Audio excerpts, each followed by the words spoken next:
Last year, even the experts found their way off the beaten track at Brisbane's Lakeside Raceway. Local legend Tony Longhurst prevailed in the brilliant B&H Bimmer, but even he's a little shell-shocked after paying out $5 grand just for giving John Bowe a helping hand. Pit paranoia continues this weekend. The Nissans topped the scales 100 kilos heavier after winning at Winton. Sierras are up 50, while BMW and Holden remain the same. On the series leaderboard, Mark Scaife holds a 15-point break over Gentleman Jim, with Seaton, Gibbs, Johnson and Brock next in line. 7 Sport welcomes you to Lakeside and round 5 of the Shell Australian Touring Car Championship. Proudly brought to you in part by Shell, Go Well, and by Synovus Vitamins. Hello Australia, I'm Mike Raymond. Welcome to Lakeside Raceway in Brisbane and of course round 5 of the Shell Australian Touring Car Championship. Well, the weekend started rather well for Dick Johnson. After a week of practice here at Lakeside, he was fast qualifier when we left the circuit yesterday. Unfortunately, the Peter Jackson dash that sees drivers draw for starting positions took Dick Johnson back to position number 5 this morning. Now, Alan Moffat, that's something he hasn't been able to recover from. No, he hasn't, but fortunately John Bowe, his teammate, has secured pole, and let's hope a little bit of good luck for him. Holden very well represented at Lakeside today. Peter Brock is here. Thomas Mazera, who got away this morning in the Peter Jackson dash. Got away, that's correct. Got away on the grass and finished last. He'll do it fairly tough today out of position number 6. Well, Dickie Johnson with some problems, John Bowe with a few smiles. And it's a welcome back to our motorsport team, to our old buddy Gary Wilkinson, who's with the loser and the winner. Thank you, Mike Raymond. Great to be on the team again. Well, John Bowe, after Winton, you're obviously very determined to show everyone a clean pair of heels. Well, I was lucky I drew number 2 in the Peter Jackson dash, and luckily I finished first in that, so I started on the front row. I feel really sorry for Dick, though, because he was the quickest man in the circuit yesterday, and now he's in 5th, so that's unfortunately the way it goes. Good luck, John. Let's find out how the top banana feels about things. Well, it's just the luck of the draw, Gary. That's the way it goes. You know, we call it the track lotto, actually. You draw for positions on the 3-lap heat, and basically 3 laps is not an awful lot to be able to do anything with, so we just got to put up with it. But your number 1 man here is in the top slot. Oh, he's doing a great job. OK, let's see how the Shell team go in today's first heat, round 5, the Shell Australian Touring Car Championship. We check the grid with Mike Raymond. Thank you, Gary Wilkinson. From pole position, John Bowe in the Shell Sierra with a 52.97 yesterday. Colin Bond starts on the outside of the front row in the Caltech Sierra. On the inside of row 2, Tony Longhurst in the B&H BMW. Larry Perkins starts out of position number 4 in car number 11. Dick Johnson out of 5 in car number 17. From position 6, it's Thomas Mazera in the Commodore. From 7, Glenn Seaton, the Peter Jackson Sierra. From 8, Alan Jones, the second of the B&H cars. From 9.05, Peter Brock in the Mobile Commodore. And rounding out the 10, a long way back, Mark Scaife in the Winfield Nissan GTR. And I can't recall a race in the past couple of years where the Nissans have started so far back. Mark Oastler, our man in the pits today. Mark, Freddie Gibson not too happy about the 100-kilo additional weight. He's certainly not happy about it, Michael, and it's been a long time, as you say, since we've seen the Nissans out of the top 10. I think the accusations and the criticisms about Nissans sandbagging has really reached boiling point this weekend at Lakeside. OK, Mark, we'll follow that and you'll bring us all the action from the pits. There's our pole sitter by virtue of winning the Peter Jackson dash this morning. It's John Bowe and Colin Bond starting on the outside of the front row. That's a good qualifying effort and finishing effort this morning by Colin Bond. We're 10 seconds away from heat number 1, round 5 of the Shell Touring Car Nationals from lovely Lakeside.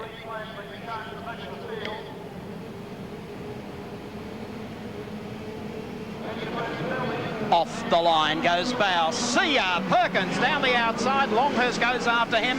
Mazera tries to fight down the inside, as you'll see here. Mazera in amongst a whole wall of cars, and there's one going out. Mark Gibson, the GIO Commodore. They parked the Nissan this weekend and elected to run with the Commodore. He'll need to get back on the track and in a hurry. Out of the carousel. Looks like Pitt Street Friday afternoon around 5 p.m. But it's Bowe in front. Moving up very quickly into the second spot was Larry Perkins, who got a brilliant start, Alan Moffat. Yes, he did, mate, and Colin Bond absolutely stood on the start line. John Bowe got an immaculate start. Absolutely one of the best starts I've ever seen John take off the front row. But certainly Larry Perkins shot from the 3rd row of the grid up into second spot, and he's going to be very hard to get by from Tony Longhurst. over the hill and down the other side. Here they come to rip off the first lap, and Wilco, it looks like the Dick Johnson team looking pretty sharp here. Certainly are, Mike, and it was, as Alan said, terrible start by Colin Bond. He was absolutely swamped by Larry Perkins and by Peter Brock, who made a great start as well. Looks like Dick Johnson may have a flat tyre. He's headed for the pits, coming in for a quick changeover now. In goes Johnson, back in the lead. The race continues with John Bowe trying to fend off Larry Perkins. Move over, Henry. Here come the General. He is all over Bowe like a ration. Look at Tony Longhurst just hanging in there, waiting for either of these two in front to make a mistake. That's not likely, I wouldn't think, but he's hoping. And if he gets onto John Bowe's tail, well, memories of Winton will come flooding back. Yes, but they better not come flooding back too quickly, because Winton cost Tony $5,000 for his efforts. For that. No, we can't get any closer than that. Larry is definitely, he's a charger this weekend. He's got the bit between his teeth. He was very proud of his position yesterday. Held off a reasonable position in the dash this morning. And here he is in the lead of a Group A touring car race. A great run, Larry Perkins. Left rear on Dick's car, giving a problem. They've got a problem down there. We'll get an update. Dick's finished. Yeah, looks like Dick is ready to step out of the car. Mark Osler, we'll get a report from him. Well, the high hopes of the Shell team today then riding on John Bowe, and he's the ham of the sandwich at the moment between Larry Perkins and Tony Longhurst, and Longhurst looking for another lunge. He'll miss out here, of course, as they come down to the main straight again. You'll find that the Sierra will pull away, and Tony will have to wait for another day, or another lap anyway, before he has another go. Hopefully not the day. He's got a second heat to come later in our broadcast. We're working lap number 12 here of heat number 1 at Lakeside. Round 5 of the Shell Touring Car Nationals. A very, very close contest. And if you're a General fan and love that throbbing sound of the V8, well, probably bringing tears to your eyes here today from Lakeside, as Larry Perkins, one of the finest privateers, running in the Castrol Commodore, brings it down to Hungry Corner. Just a little lock up again. Don't want to see too much of that. That's not going to hurt too much as long as he doesn't do it every lap.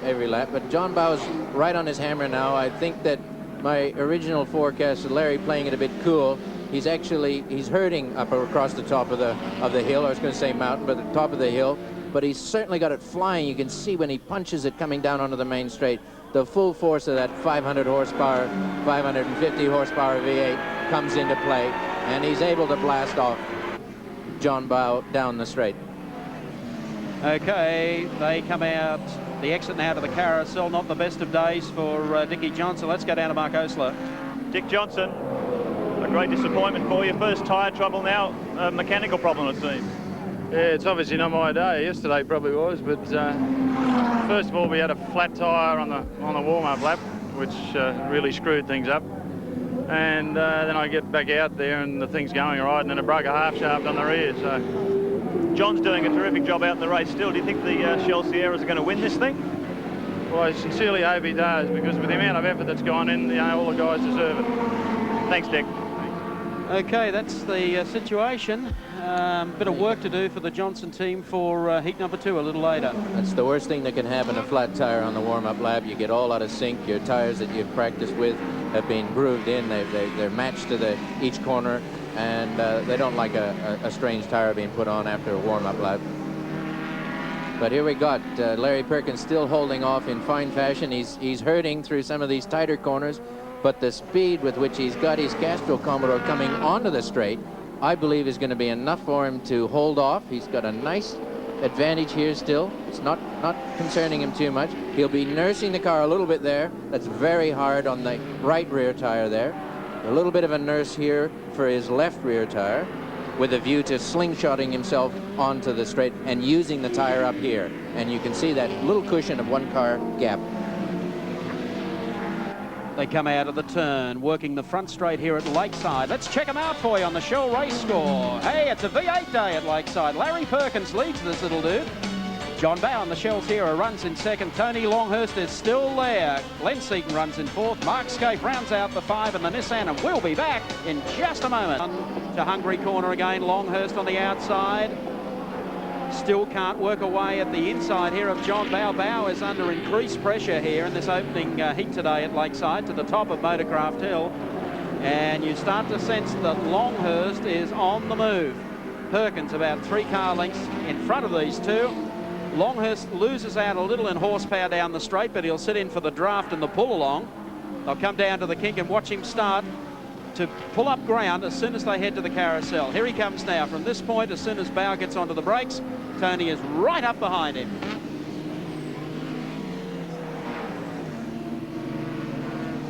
Pokes the nose again down on the inside. Longhurst side by side, door handle to door handle here with John Bauer, and passes him on the inside just as he gets beneath the Dunlop Bridge, runs downhill to Hungry Corner. Will Larry Perkins be next? Superb driving, very, very patiently sat in the slipstream, and I believe John Bauer just got a little bit wide coming out of the carousel, and that's all Tony Longhurst needed. He dragged him up across the roller coaster under Dunlop Bridge and nailed him down into Hungary, and now he's away. It's goodbye, John, for the rest of this heat, and it's now a question of getting on to Perkins' bumper bar, and he's got it all over to do again. Oh, sorry, Gary. I Glenn noticed Seaton doing a good yeah. job. Terrific job by Glenn Seaton, getting up to 4th place in the race. Still got a lot of work to do to haul in the top bracket. Mark Scaife, of course, running in 5th.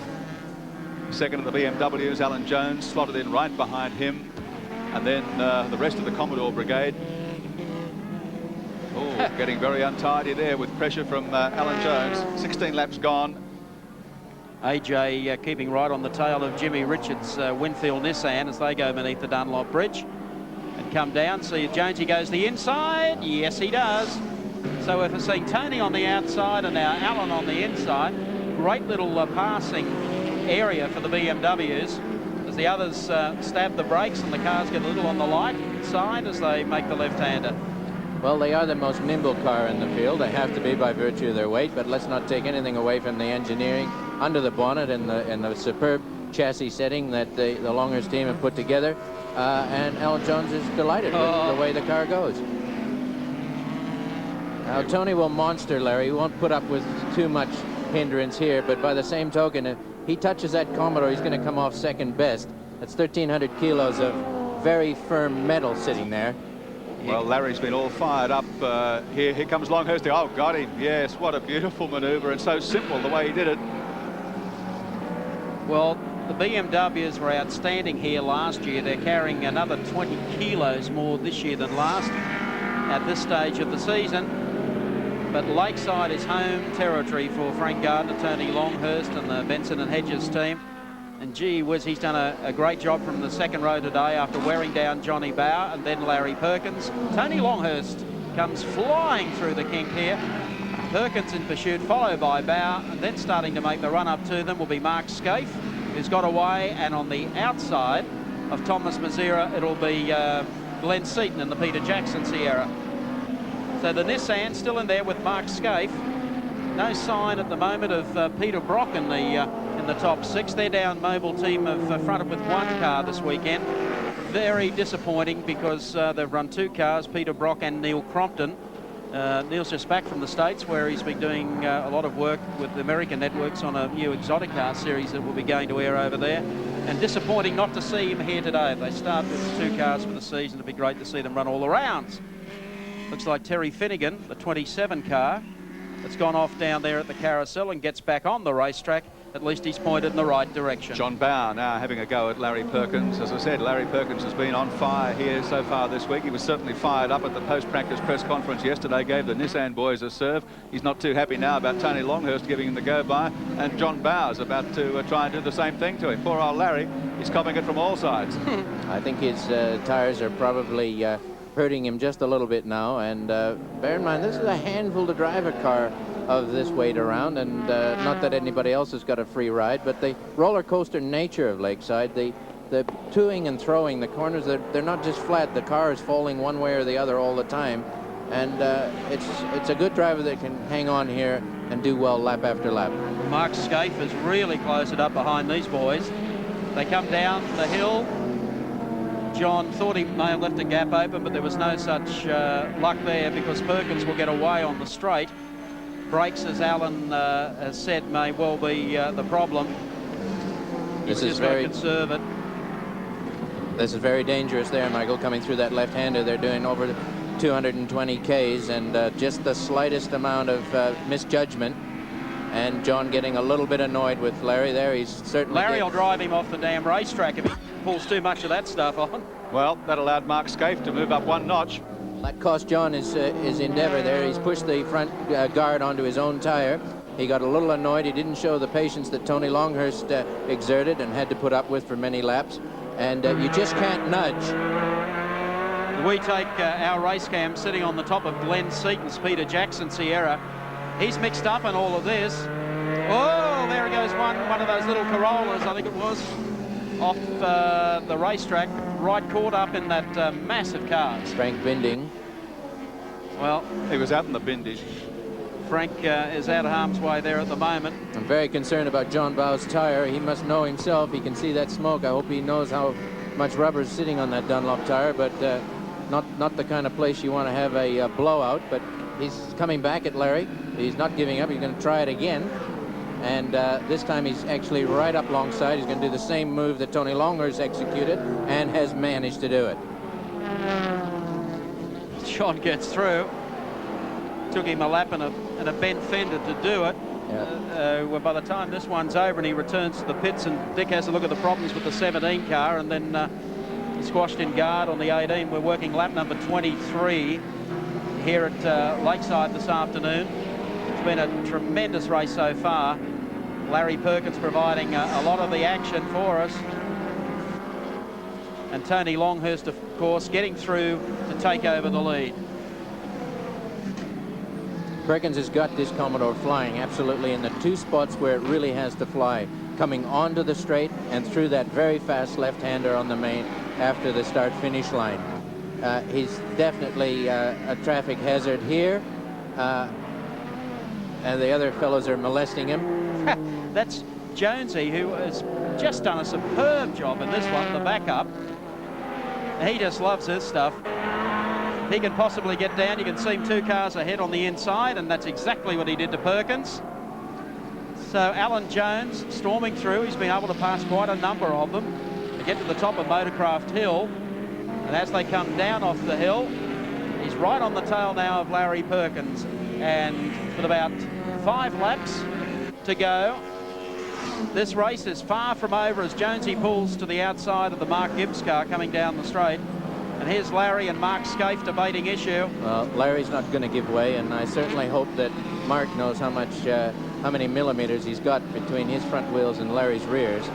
That's a hairy place to try a passing maneuver. There's a little bit more sane approach. Yeah, Richards gets through and moves up another notch. Larry slipping back. So after leading for so much in the early part of the race, Larry Perkins finds himself well out of contention now.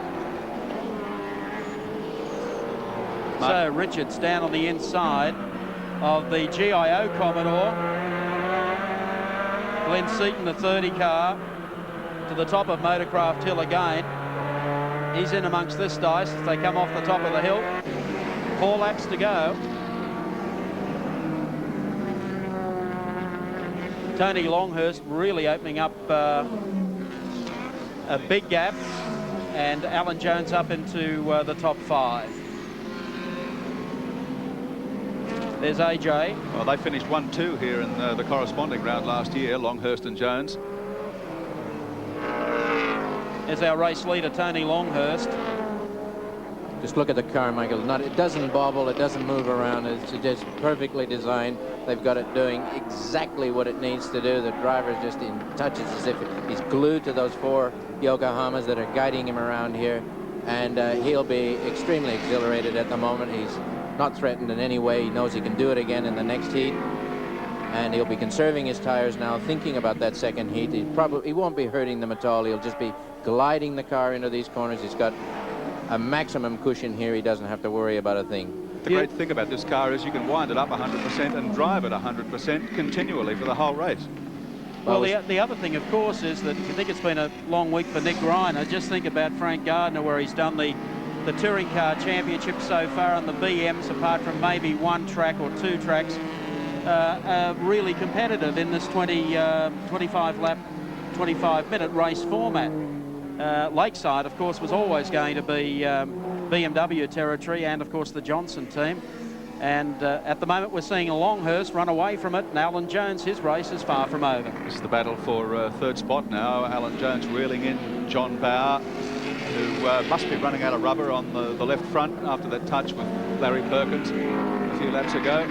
Well, it stopped smoking, Gary, and I think as long as it stops smoking, it's probably the wear factor's gone as far as it's going to go. I think he is safe, but it looked a bit ominous there for a couple of laps. He was brave enough to stay out there, and I'll give him credit for that. You smell the smoke. It's bad enough smelling it, having to see it as well. 2 laps remaining. Alan Jones closes up behind John Bauer as they come out of that turn and work down towards the Dunlop Bridge. Been a great race. I think Alan Jones might be quite happy to be content with third here. He knows he's got another heat in front of him. He's got a nice starting position for the second heat. I don't think he's going to do anything silly here on this very last lap. He's not quite close enough to endanger John Bauer's position in any event. But a very nice run from John Bauer in the Shell Sierra to fight as hard as he could. On their last lap, Tony Longhurst has already gone across the line. There's the board for the rest of them as they follow down into the carousel. John Bauer still debating with Alan Jones. Terry Finnegan, the Foodtown Commodore, that had a spin early in the race. He's been able to get back out on the track and pick up a little bit of ground, but he's staying out of harm's way here at the moment.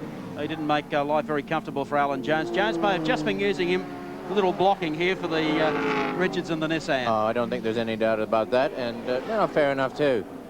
These fellas are not running around being lapped. They're fighting for positions, and they wouldn't be doing their job if they didn't drive as defensively as it demands, as the situation demands. Coming off the hill now, we're looking for the checkered flag as they come down. Tony Longhurst in the Benson and Hedges BMW. Ronnie Meacham will have a smile from ear to ear as they come across the line. The checkered flag is out. David and Goliath, round 1 here today, has gone to David.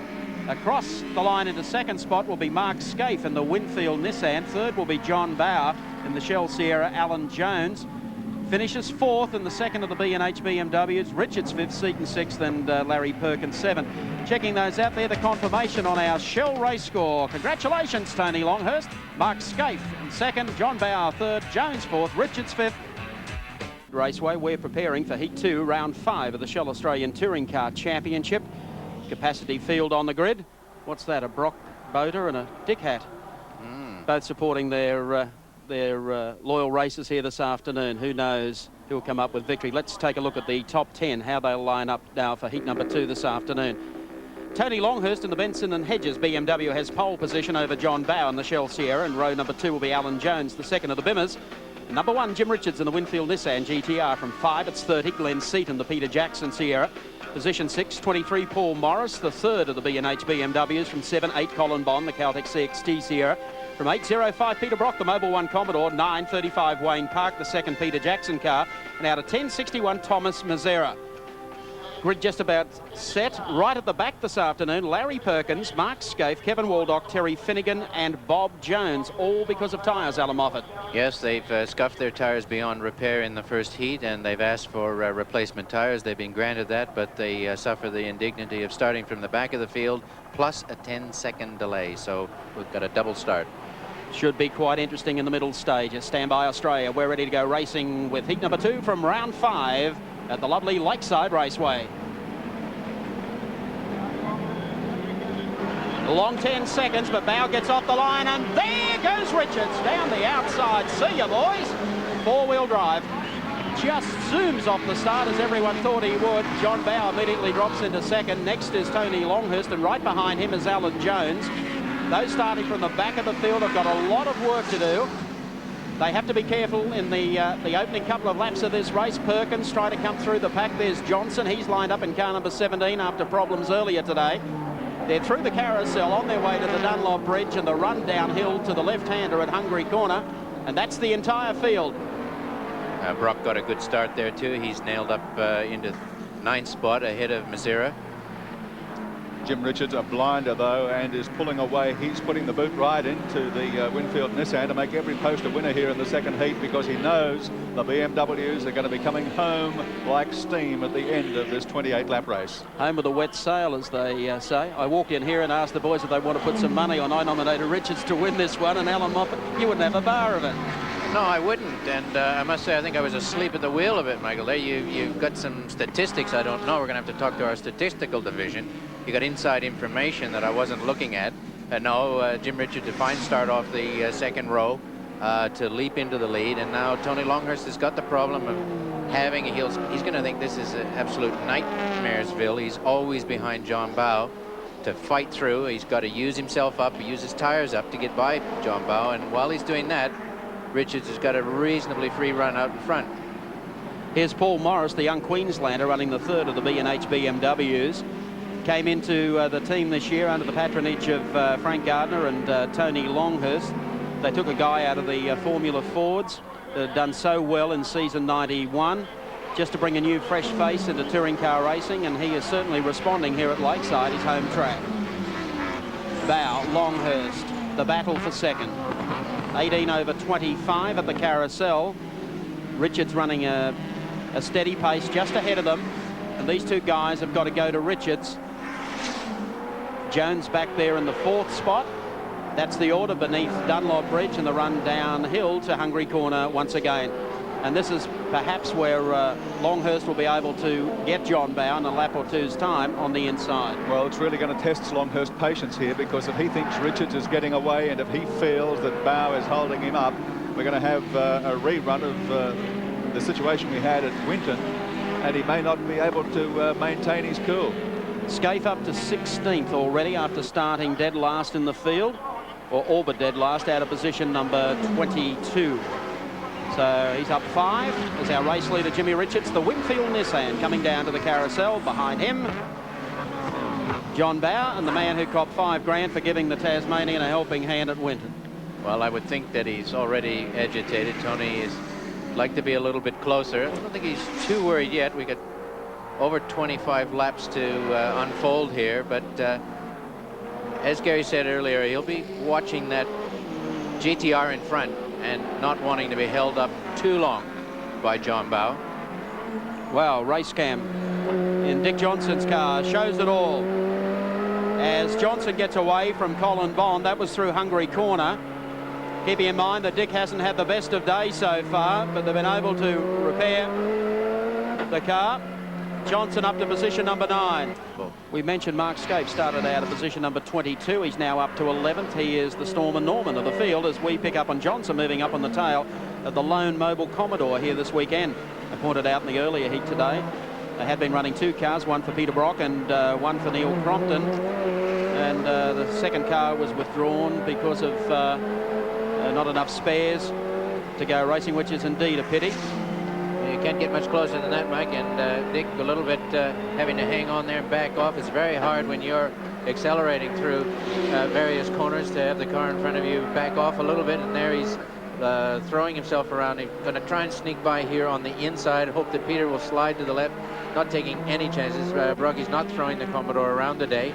He may be a little bit tippy-toeing on his own tires, but Dick thrashing there now, using every little bit of the track and onto the slipstream here. Not particularly nice place to have to do it, but good on you, mate. Nailed him. Good pass, too. Very good pass. And now we'll take advantage of brakes, and Brocky looming up for another go, but he'll lose his momentum through the chicane here. That's taken him up to 7th. Dick Johnson, who started well back in the pack, now up to 7th. Now, I would imagine as we get to about half distance in this race, the tyres on the John Bowe car will be tending to go away, and then Tony will come into his own. I think you can expect a pass from Tony, perhaps at, as we've seen, at Hungry Corner, down through the inside or maybe the outside, depends how he sets himself up. But for the last couple of races, all Tony has seen is the back of the 18 car. He fixed that at Winton. We're working lap 10 of 28, Lakeside, heat number 2 today of round 5, and get set as Longhurst drills right in, sits in the slipstream, works to the outside. Watch him tuck back on the inside if he can do it. There is enough room, but there just wasn't at the tail end of the entrance to the corner, so one more lap will have to go by.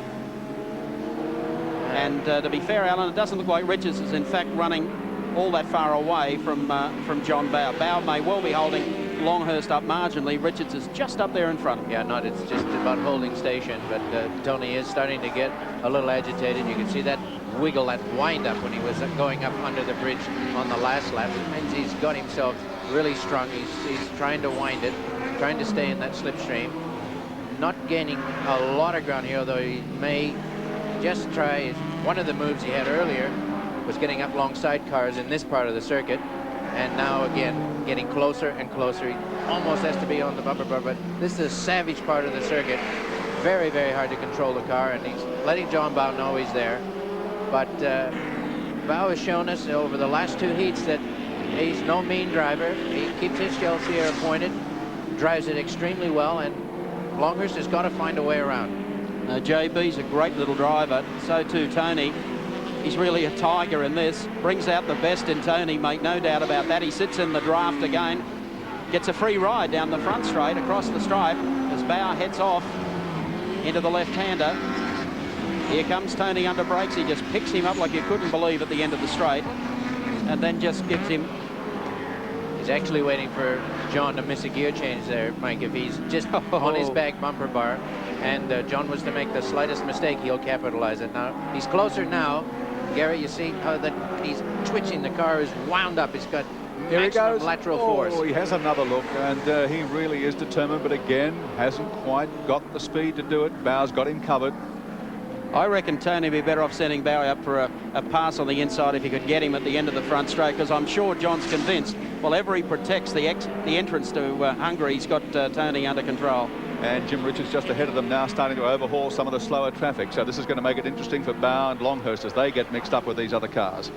Yeah, Richards is starting to disappear now. And so he gained another car length or maybe 2 over in the last 2 laps. Oh, Here's look at Wilmington. this. This is beautiful. He's got him. Down the inside. Snooker. Bad play, snooker, Gary, exactly.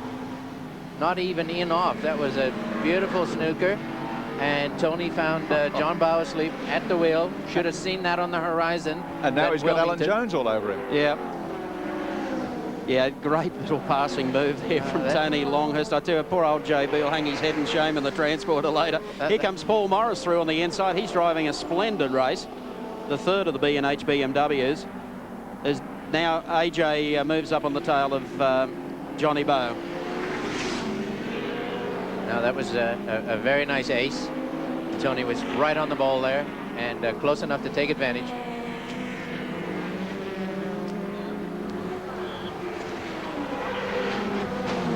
Let's check them out for you on the Shell race score. Jimmy Richards, the race leader, marginally over Tony Longhurst. He's getting closer all the time. Johnny Bowe is in third. Alan Jones is on his bumper, and Paul Morris is closing. We've got a heck of a race here. Don't go away. Lakeside Raceway, we've reached half distance in round number 5, heat 2 of the Shell Series this afternoon. John Bowe, who you saw before we went to the break, with Tony Longhurst nipping down the inside of him, or the outside as it was at the end of the front straight. Now Alan Jones has closed all over JB, and Paul Morris, his teammate, has joined on the freight train for one heck of a ride for the last half of this race. Now, where is Jones going to try and put the pressure on JB? He has time to have a little check out of things in the mirror. Gets away from Jones. That gives you an idea of the speed through the kink. Absolutely flat strap, doing 250 kilometres an hour. And then on the brakes into the right-hander at the carousel. And up ahead of this lot, Tony Longhurst is now closed to about 2.5 seconds behind Jim Richards. Without doubt, the best touring car race of season 92 so far.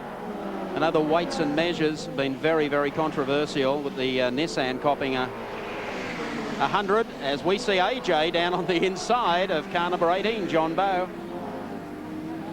But to be fair to the Cams boys, who've taken heaps of stick this season, it really has closed up the racing. Whilst we don't necessarily go along with all the weights and so forth, but it has produced a lot closer racing than previous years. No question of that, man. Any handicapping system is difficult, and the people doing it, of course, are always going to be criticized, no matter how the outcome.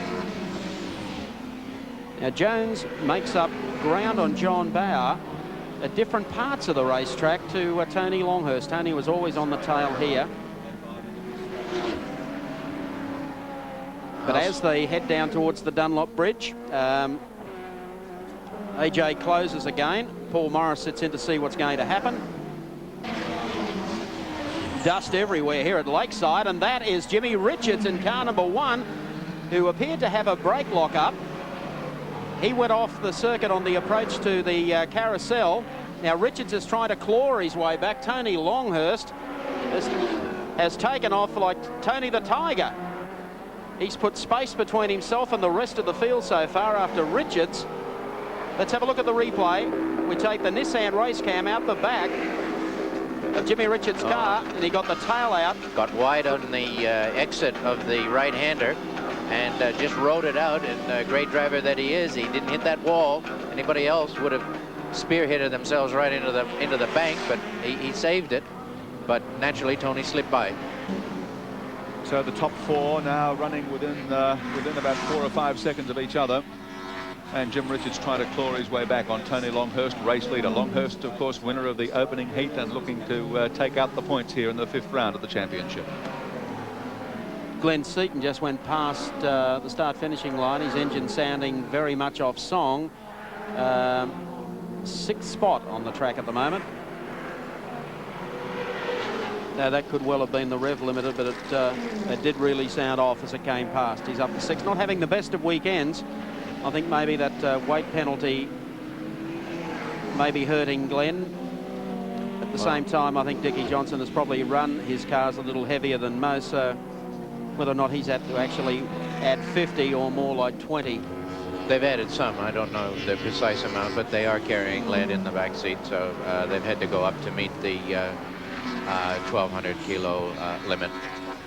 Down into the carousel, here's Dick Johnson carrying our Dunlop race cam. Just behind him is Glenn Seaton. We'll spin it around and have a look what Dick's doing. And just ahead of him, Kevin Waldock. Kevin locked up one on the way in by the look of it. Meanwhile, AJ works over John Bauer.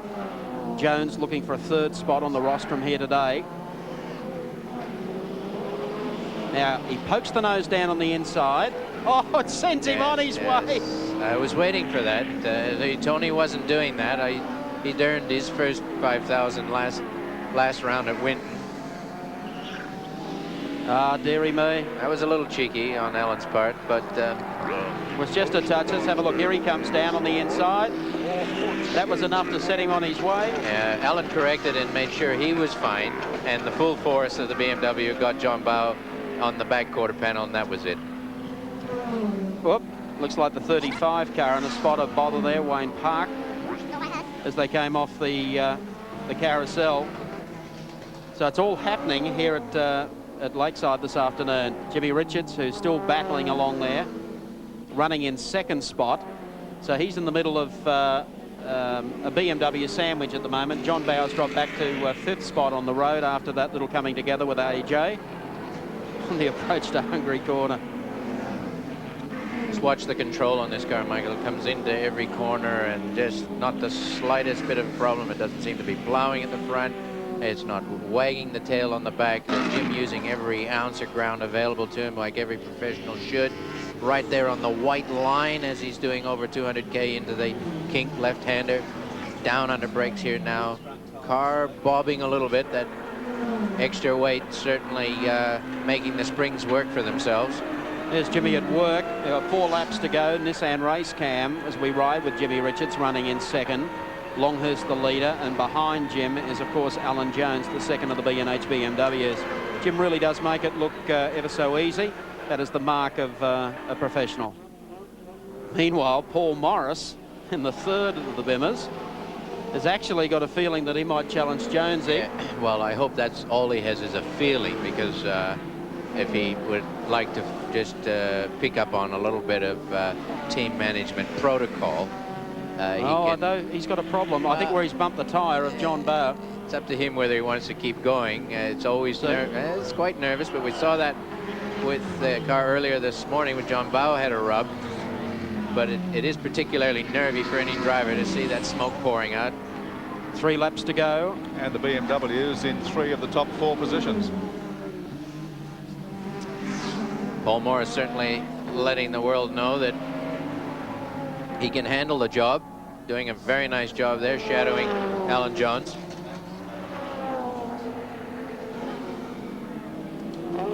Coming down to Hungary corner.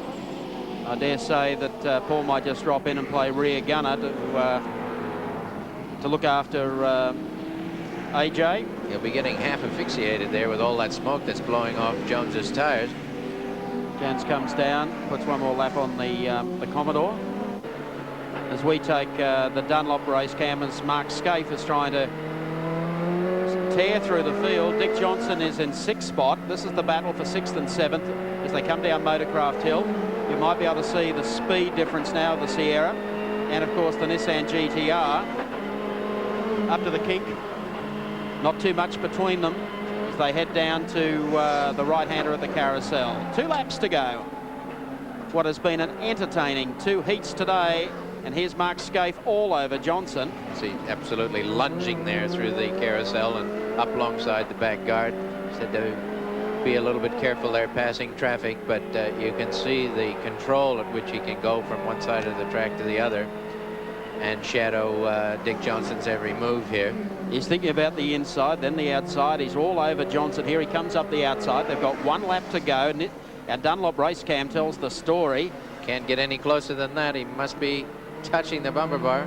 He's got Dick's come off the corner wide. He's left the gap open. He needs to get across to the inside, which he does. And they continue their battle as they come across the line. We go outside for this view of it. Dick going to the outside, trying to get the line for the next turn. The left-hander at the kink. He gets that perfect as he comes through here. Scaife right behind him. Meanwhile, our race leader's got about half a lap remaining. Tony Longhurst. The exit to the carousel. And once again, Scaife up. Feints a little look on the outside, tries to come back. In the meantime, Alan Jones, and here is Tony Longhurst. Last corner coming up. The dream team, the Benson and Hedges squad, coming out of the last corner, and it has been a fantastic day for Tony Longhurst. 2 heats, and he's come up a winner twice here today at Lakeside.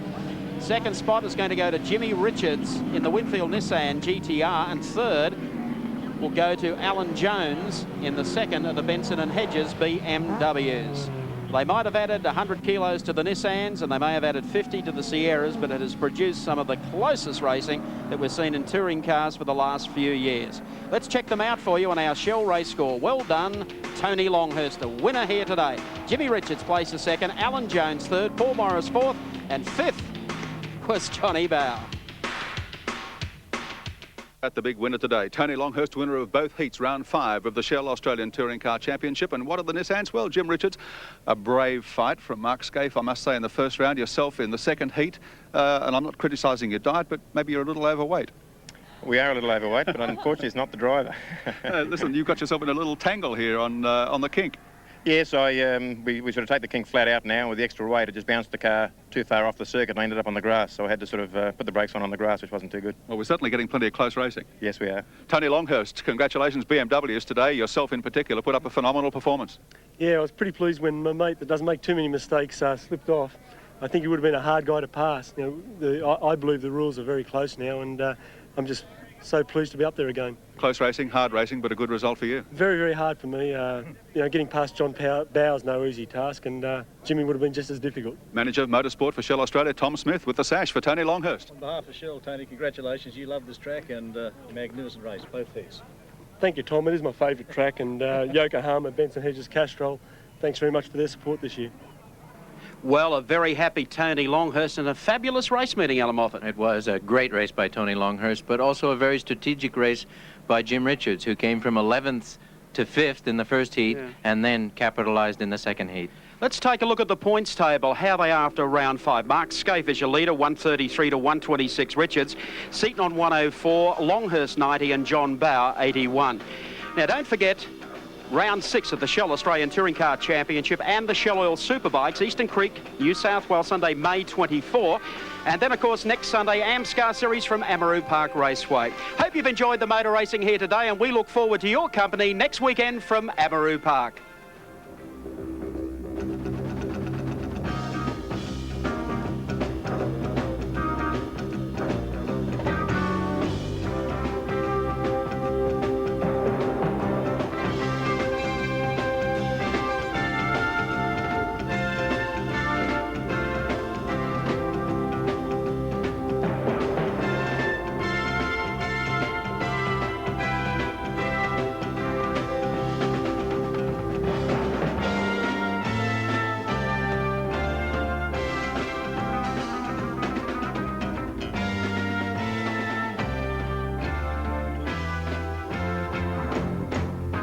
Today's motor racing telecast was proudly brought to you by Synovus Vitamins and Shell.